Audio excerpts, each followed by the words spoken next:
Alors si tu décides de faire une rando à cheval, alors déjà tu peux regarder en avance sur internet, il y a des agences qui ont un site internet qui sont bien faites et tu auras beaucoup de renseignements.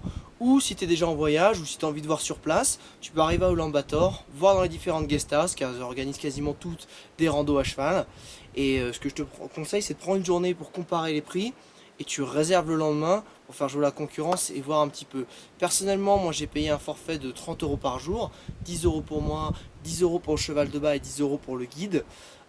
J'étais en formule tente. Alors faut savoir aussi que si tu es plusieurs, ça fera baisser le prix parce que tu n'auras plus qu'à ajouter les 10 euros par personne. Tu ne repayes pas le cheval de bas et le guide. Et je te conseille vraiment de prendre la formule hébergement en tente parce que comme ça et non pas tente et yourte, parce que sur place tu pourras choisir les jours où tu as envie de dormir en yourte et c'est que 2,50 € de plus, alors que si tu te le font payer au début, c'est plus cher. Ça c'est un petit conseil. Niveau équipement, prends une bonne tente et un bon sac de couchage parce que il peut vite faire très froid en Mongolie, même en été. Le temps change très vite. La même journée il fait 20 degrés, le soir tu as de la neige. Donc un bon sac de couchage.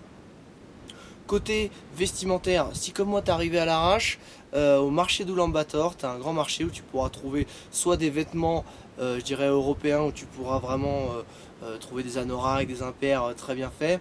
Ou moi j'ai acheté le Del, qui est le manteau traditionnel mongol, qui est juste parfait pour l'équitation, parce que tu te le mets sous les fesses, ça amortit les fesses, ça tient chaud, ça coupe du vent. Tu pourras trouver des bottes, des gants, des chapeaux. Chapeaux en fait c'est pas que pour le style, c'est aussi pour les tiques. En été il y en a beaucoup. Donc ça c'est aussi important, l'équipement, tu pourras trouver tout sur place. Et question alimentaire, ben, de toute façon tu partiras faire les courses avec le guide, donc lui te dira en fonction du nombre de jours où tu pars en rando, ce qu'il faut acheter, donc ça pas de souci. Et également si tu es un cavalier plutôt débutant, internaute, je te conseille de prendre 4-5 jours de rando. Euh, Après tu vois, ça peut faire assez mal aux postérieurs et aux autres parties qui te concernent. Si tu es un cavalier, je dirais aguerri, par 10-15 jours, tu as vraiment le temps de faire les alentours. Et puis je te dis, tu t'imprègnes vraiment de l'ambiance, tu prends vraiment le temps avec le cheval. Donc c'est vraiment une super expérience à faire. Et pas de souci pour les cavaliers débutants, c'est important, qui peuvent avoir peur des chevaux. C'est des chevaux assez petits en Mongolie, très faciles à manier, très gentils.